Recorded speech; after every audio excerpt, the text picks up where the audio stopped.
तर प्रधानमंत्री खासदारांना रेग्युलरली भेटतात, सगळ्या पक्षाच्या खासदारांना. पार्लमेंटमध्ये आम्ही रोज निवडून गेल्यावर आमच्या सगळ्याच पक्षाच्या लोक तिथे मंत्री आहेत. आम्ही सगळ्यांना जाऊन भेटतो ना विकास कामासाठी. तसंच माननीय प्रधानमंत्र्यांना 8 खासदार ऑफिशियली वेळ घेऊन ऑफिशियली दिवसा ढवळ्या 11 वाजता सकाळी ऑफिशियली, आणि तो फोटोही आम्ही तुम्हाला पाठवू. तुम्ही दाखवला तर आम्हाला आनंद होईल.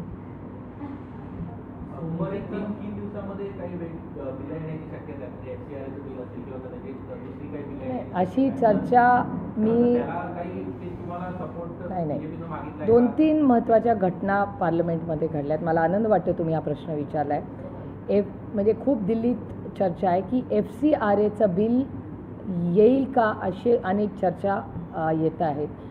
आमचा FCRAच्या बिलला आत्ता ज्या फॉर्ममध्ये आहे, आज मी रिपीट करते, प्लीज मिसकम्युनिकेशन नसावं म्हणून मी रिपीट करते की FCRAचं जे बिल आहे ते आत्ताच्या ज्या फॉर्ममध्ये आहे त्याला राष्ट्रवादी काँग्रेस पक्ष शरदचंद्र पवारांचा विरोध आहे.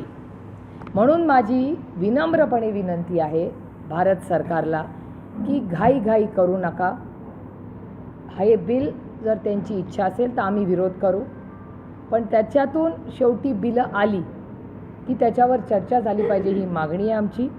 त्याच्यामुळे जर सरकार आमच्यापर्यंत चर्चेला बसलं आणि हे जर जॉईंट पार्लमेंटरी कमिटीला पाठवलं तर राष्ट्रवादी काँग्रेस पक्ष शरदचंद्र पवार आमची चर्चा करायला तयारी आहे. एका सशक्त लोकशाहीमध्ये फक्त विरोध करून चालत नाही, चर्चाही करावी लागते. त्याच्यामुळे माझी विनंती आहे भारत सरकारला आणि पार्लमेंटरी अफेअर्स मिनिस्टरला की FCRA बिल हे परत तरी घ्या. परत घेणं तुम्हाला मान्य नसेल तर जॉईंट पार्लमेंटरी कमिटीला ते द्यावं अशी आमची मागणी आहे. आणि ही मागणी ही फक्त मी FCRA बिल जॉईंट पार्लमेंटरी कमिटीला जावं ही माझी तेवढीच मागणी नाही आहे.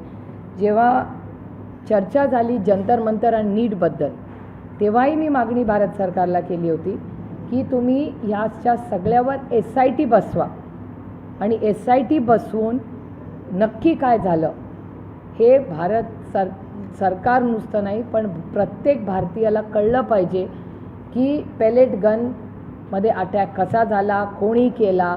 पार्लमेंटमध्ये मी स्वतः बसले होते तेव्हा टेअर गॅसचे आवाज येत होते, पार्लमेंटचे दरवाजे बंद झाले.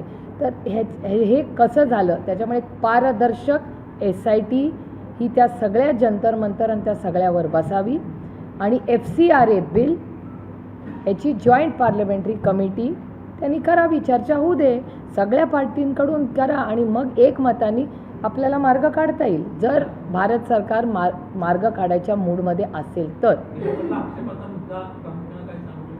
नाही, FCRA बिल हे फॉरेन फंडिंगबद्दल, ज्या NGOजला फॉरेन फंडिंग येतं त्याच्यामध्ये अनेक नवीन प्रश्न भारत सरकारने मांडलेत. आमचं म्हणणं आहे की ठीक आहे, जर त्याच्यात ड्रग मनी असेल, त्याच्यात काही चुकीचे पैसे कुठलेही असतील, मग म्हणजे ड्रगचे पैसे असू शकतात किंवा टेररिस्ट मनी असेल, ज्याला आपण डर्टी मनी म्हणतो साधारणपणे, ते असतील तर अर्थातच तुम्ही ॲक्शन घ्या.